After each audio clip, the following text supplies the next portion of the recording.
Hi, my name is Peter Hinssen. I'm the author of The Day After Tomorrow. And I want to talk about the element of fun and maybe even a little bit of chaos in experimentation and innovation.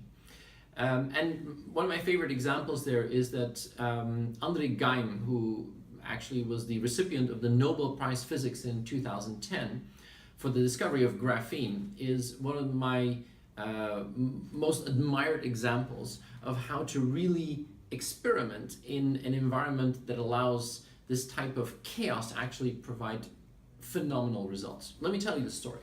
Andre Geim is a professor of physics at the University of Manchester in the UK. A brilliant theoretical physicist who also understands how to turn it into practice. He understands the link between the mathematics and the reality. And he teaches physics. He is a brilliant physics teacher.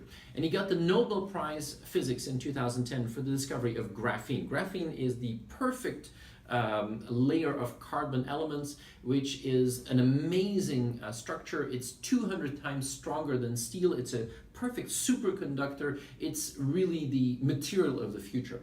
And graphene had been devised in the 1960s and 70s, but nobody had been able to actually manufacture it at large to be able to experiment with it. And Andre Geim did that. In 2010, it provided him with the Nobel Prize Physics.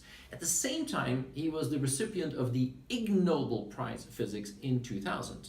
And if you know, the Nobel Prize is best scientists in the world, and the Ig Nobel Prize is basically the complete opposite. It's people who do stupid things with science. It's actually a prize which is officially as science that first makes you laugh and then makes you think. So there is a certain element of interest there, but most people find it really stupid.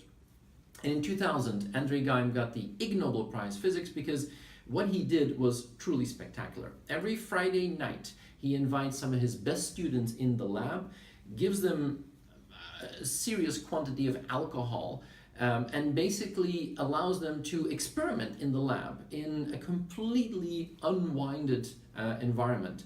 And in one alcohol-induced Friday night session in 2000, they were experimenting with drops of water in a superconducting magnet, and they had floated a drop of water that was defying gravity in a huge superconducting magnet. And because of the enormous quantities of alcohol, they decided to up the game and said, let's take a larger body of water. They loaned a frog from the biology laboratory, threw it into the superconducting magnet, and it floated. You had a frog floating in free air, defying gravity. And people took pictures, and images went around the internet, and eventually it got him the Ig Nobel Prize Physics for floating a frog in a superconducting magnet.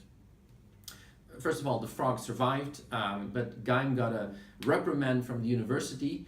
But actually what is interesting is in 2010, the Nobel Prize Physics happened in very similar circumstances.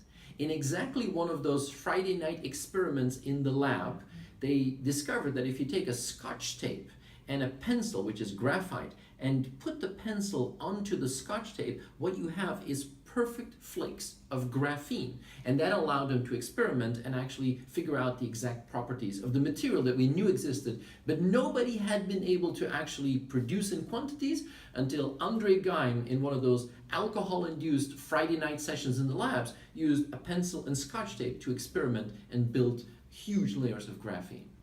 What is my message? Not that you need to take huge quantities of alcohol in your lab at Friday night, but that you need to provide the environment where people are free to experiment. Many people who are focused on innovation are actually now suffering from the rigors of the processes of innovation. And then nothing happens. It's like when you say to people, say something funny, and it puts them on the spot, and they have no idea how to actually say something funny.